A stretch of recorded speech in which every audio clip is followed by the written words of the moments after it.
all right. We look a little crooked, but we're going to go with it. All right, y'all. Worked on the project that I told you about, and it is done. So, I did a little bit of a picture, I believe. If not, sorry. In the video, it showed me having a project where a young lady wanted me to convert a onesie or like a sack-like thing into a blanket for the baby, so that the baby always has it, and it's something they can like keep. Yes, it's a little wavy, and that's part of it I can't do anything about because I worked on my sewing machine as well as my serger. But I'm going to pull it out and give you a better picture of it. So it's not completely square, and it's due to the fact that it wasn't a square project, okay? You can't see it on that side. Technically this is originally the front panel on this side, and this side is the front panel. So I'm going to turn it around so you can see better. Where you see the blue inserts is the top portion of the sack, because it looked like a sack basically. It zipped straight down. It was sleeveless.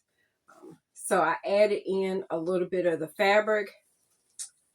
It had a knit cuff on it. So I try to make it as square as possible. Not completely square, but it's still very nice. They wanted me to finish it off. The other thing I kind of did, and I did use some embroidery stitching on it. I'm going to actually take and press it a little bit, but it's not going to make it completely flat because of even with a jersey needle, it's a straight stitch because I didn't do a zigzag stitch. It's still going to have some waviness, but not much. It's not as bad as it could be, but it's still very nice. You can see where I did some cute kind of top stitching on it. Try to square it up as much as possible, but the thing about it, it's done. Most of the work actually went into deconstruction. The time it took me to deconstruct was more than the time to sew it.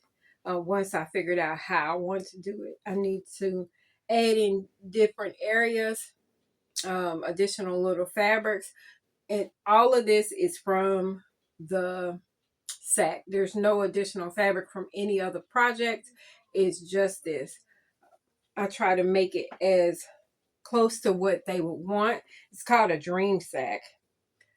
So, and then also too, being that it had a turquoisey stitching, I used a embroidery thread as the top stitching, basically wherever I could or wherever I did embroidery at. This will be a great little thing for the baby to be able to keep with them as they grow up. You know, like I said, Linus, you know how Linus always walked around with his blankie from God knows how long. I think that thing was the dustiest, dirtiest thing ever. But guess what? He had his own blanket. And now this young man will have his own blanket out of some fabric that he enjoys touching and feeling. So another project down. So I am gonna make sure I let y'all know the next project. Well, I have a next project, and the next project I should post and will be up will be in reference to those little boxes up there. So thank you for watching. I hope you enjoyed this. Let me know what you think. Would you do something like this? Would you pay for like somebody to recreate or take something that your baby loves the feel of and have it recreated into a blanket? You let me know in the comments below. Thank you so much for watching. Make sure if you haven't already, like and subscribe to my channel, and I will catch you all the next time. Deuces!